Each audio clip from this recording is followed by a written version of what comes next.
first of all, good to see you, ma'am. और please, can you tell us how's your experience and how's your journey in lockup? My journey has been nothing short of extraordinary.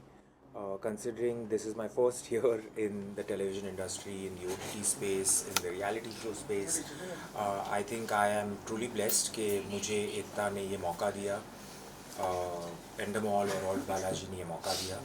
It's very special. My very first reality show. It's always going to stay with me. और show के winner Munawar के बारे में आपका क्या कहना है? मुनव्वर एक स्पेशल इंसान है.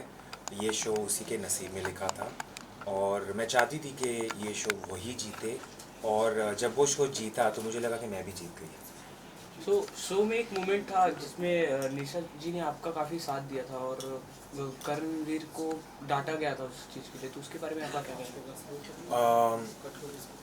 जब भी कोई LGBTQ रिलेटेड टॉपिक शो में आया था, मैंने यही चाहा था कि उस टॉपिक को मैं एक सेंसिटिविटी से, एक डिग्निटी से, एक रेस से सॉल्व करूं, ना कि झगड़ा करके और मुद्दा बना के.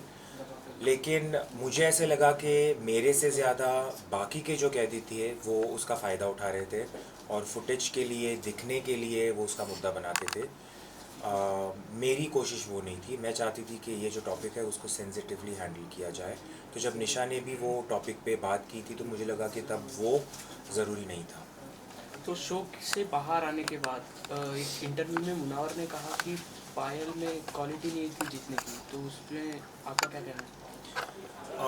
वो मुनव्वर की सोच है, पर मैं इतना जानती हूँ कि पायल में भी काफ़ी सारी क्वालिटीज़ है जो आ सकते थे और जिसके चलते वो विनर बन सकती थी. लेकिन मैं नहीं चाहती थी कि पायल शो जीते, बिकॉज़ इस शो का विनर एक इंस्पिरेशन होना चाहिए. इस शो का जो विनर है वो एक एग्जाम्पल सेट करना चाहिए. जिस तरीके से पायल ने अपना गेम खेला था, मुझे नहीं लगता कि वो किसी भी एंगल से इंस्पायरिंग है, क्योंकि 20 कंटेस्टेंट्स में, 20 कैदियों में अगर आपका एक भी दोस्त नहीं है तो वो बताता है कि आप कैसे हो. तो आप नहीं चाहती थी पायल को जीतना, तो आप मुनव्वर को ही विनर बनते देखना चाहती थी या किसी और को? मेरे जो दोस्त बने थे शो में, मुनव्वर, पूनम, अंजलि, मैं इनमें से कोई भी अगर शो जीता तो बहुत खुश होती. लेकिन इस लिस्ट में मैं आज़मा को भी ऐड करना चाहूँगी. अगर आज़मा भी ये शो जीतती तो मैं बहुत खुश होती. तो आप फिनाले में अगर आप होती तो आप अपने साथ किसको देखना चाहती थी? फिनाले में अगर मैं होती तो डेफिनेटली अगर मैं मुनव्वर के सामने जीतती तो ये बहुत मज़ा आता है. तो आप जब वापस अंदर आई तो आपने कहा कि मुनव्वर को आप सपोर्ट करने जा रही हो, तो इस बात में कितनी सच्चाई थी? इस बात में कितनी सच्चाई थी वो तो रिज़ल्ट आपने देख ही लिया है. जिस तरीके से मुझे ट्रोल किया जा रहा था कि मैं शो में खुद के लिए ना जाके किसी और के लिए जा रही हूँ, अगर उस सब का सामना करके भी मैं जो मेरे दिल की बात है वो कर रही थी, goes to show a lot about me. मैं चाहती थी कि मैं जितनी हो सके मेरी दोस्तों की हेल्प करूँ, ना सिर्फ मुनव्वर की बट पूनम की भी. इसलिए जब जो लास्ट अरीना टास्क हुआ था, मैंने ये भी कहा था कि आप प्लीज़ मुझे लॉकआउट कर दो और पूनम को रखो, क्योंकि मेरी लाइफ में मुझे पता है दोस्तों की अहमियत क्या है. और मैं ये भी दिखाना चाहती थी कि रियलिटी शो में कुर्बानी नाम की भी एक चीज़ होनी चाहिए. और टिकट टू फिनाले टास्क में आपने आपकी ये बोलने के बाद आप लोगों को अपने बारे में सोचना, इसके बारे में भी जनता काफ़ी बात कर रही है, तो उसके बारे में आप क्या कहना चाहोगे?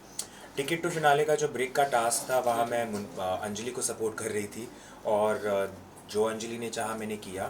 तो तब तक मैं मुनव्वर की हेल्प कर रही थी, और उस स्टेज पे मुझे लगा कि अंजलि को मेरी ज़रूरत है तो मैंने अंजलि की हेल्प की थी. लेकिन उसके साइड इफ़ेक्ट्स आपने देख लिए थे. बट इवेंचुअली ये शो अगर अंजलि भी जीतती तो मैं उसके लिए उतनी ही खुश होती. और आपके और मुनव्वर की फ्लर्टिंग नोक-झोंक काफ़ी अच्छी लग रही थी जनता को, सो उसके बारे में आप क्या कहना चाहोगे? बहुत अच्छी बात है कि लोगों को पसंद आया, लेकिन मैंने कुछ ऐसे सोच के नहीं किया था कि लोगों को पसंद आएगा, इसलिए मैं अब करूँगी. मेरे जो दिल से बातें हो रही थी मैं कर रही थी, और मुनव्वर जिस तरीके से मुझे ट्रीट कर रहा था, जिस तरीके से वो मेरी छेड़खानी करता था, मैंने भी फर्स्ट टाइम एक्सपीरियंस किया और मुझे वो बहुत स्पेशल लगा था. जो जिस तरीके से वो मेरी टांग खींचता था, मैंने कभी एक्सपीरियंस नहीं किया था ये सब. तो मेरे रिएक्शंस इसलिए बहुत नेचुरली आ रहे थे. आपने एक हैशटैग बनाया मोनालिसा, उसके बारे में?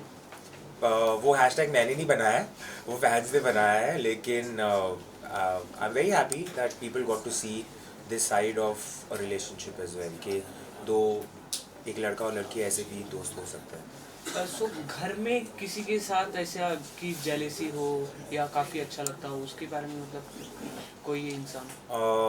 मेरे बॉडी में जेलेसी का मेरे बॉडी में जेलेसी की हड्डी है ही नहीं। मैं बहुत कॉन्फिडेंट हूँ, मैं बहुत सिक्योर हूँ एज अ वुमन, तो जेलेसी तो मेरे में बिल्कुल नहीं है। लेकिन हाँ, मैं ज़रूर चाहती थी कि जो मेरे दोस्त हैं वो गेम में आगे जाए, और कुछ ऐसे एक आध दो लोग हैं जो जिनका तो मैं नाम शायद ना लूँ तो बेटर है, बट वो आगे नहीं जाए, वो मेरी कोशिश थी। सो शो के बाद आप किसको नहीं मिलना चाहोगे, किसको आप पसंद नहीं करते हो, कोई एक नाम?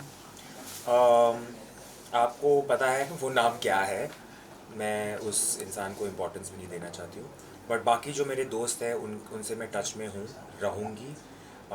मुझे आज़मा को मिलना है, आज़मा की लाइफ देखनी है, मुझे अंजलि की लाइफ दिल्ली में, उसने दिल्ली में अपनी लाइफ इतनी मुझे बताई है कि मुझे एटलीस्ट एक हफ्ते के लिए अंजलि के साथ उसकी लाइफ जीनी है। और सबसे ज़्यादा किससे मिलना है? अभी मुनव्वर मेरे बाजू में ही रहता है, तो उससे तो ऑब्वियसली मिलना सबसे ज़्यादा होगा। मुझे उसके साथ फ्रेंडशिप आगे ले जानी है, वो बहुत अच्छा इंसान है, बहुत इंस्पायरिंग है, तो definitely Munawar and Anjali. So after lockup lockup success party हुई थी, उसमें क्या कुछ हुआ? आप किससे मिली, क्या बातें हुई उसके बारे में कुछ? लॉकअप सक्सेस पार्टी में बहुत भीड़ थी, लेकिन सबके साथ मिली, सबके साथ डांस किया। अंजलि के साथ ज़्यादा टाइम नहीं स्पेंड कर पाई, मुनव्वर के साथ ज़्यादा टाइम नहीं स्पेंड कर पाई क्योंकि बहुत भीड़ थी। लेकिन जैसे मैंने कहा है, फॉर मी आज़मा इज़ द स्पेशल वन। और उस मेन सबसे शो के जेलर और वार्डन के बारे में क्या कहना है? जेलर और वार्डन मेरी लाइफ में बहुत स्पेशल है, स्पेशल रहेंगे। मुझे याद है जब करण फर्स्ट टाइम आए थे, उसके बाद भी उन्होंने जिस तरीके से मुझे सपोर्ट किया, जिस तरीके से मुझे गाइडेंस देते थे, ही इज़ रियली इंस्पिरेशनल। और तब मुझे लगा कि ऐसे इंसान को अगर कोई पसंद है तो वो कैसी होगी। तो जब मैं तेजस्वी से मिली तो मुझे लगा कि completely understand why these two people are together. They are very special. So after lockup क्या क्या चेंजेस देखने को मिलेगा हमें आप में? सबसे बड़ा चेंज तो ये दिखेगा कि मैं एक ऐसी इंडस्ट्री में घुस रही हूँ जो नई है मेरे लिए। तो जिस तरीके से वेदर वो टीवी स्पेस हो, रियलिटी शो स्पेस हो या मूवीज़ हो, मेरे लिए नई जगह है, तो मुझे देखना है कि ये कैसे रहेगा मेरे लिए। सो अगर आपको कोई कुछ बोलता है तो आप उसको फेस कैसे करते हो? इन रियल लाइफ मैं ऐसे इंसान को मेरे लाइफ में आने ही नहीं देती हूँ, क्योंकि मुझे लगता है कि ऐसे बहुत इंसान होते हैं जो नेगेटिविटी लेके आते हैं, और मेरे लाइफ में ऐसे इंसानों के लिए जगह भी नहीं है।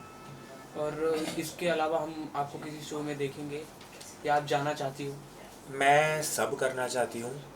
मैं जितनी भी ऑप्शंस अपॉर्चुनिटीज़ आएगी मैं सब में ट्राई करूँगी, क्योंकि मुझे चाहिए कि मेरी रिप्रेजेंटेशन हर जगह पे हो, वो बहुत ज़रूरी है। एट द एंड आप फैंस को, ऑडियंस को क्या बोलना चाहोगे? मैं फ़ैन्स को, स्पेशली जो लॉकअप के बाद मेरे फ़ैन्स बने हैं, उनसे ये कहना चाहूँगी कि थैंक यू।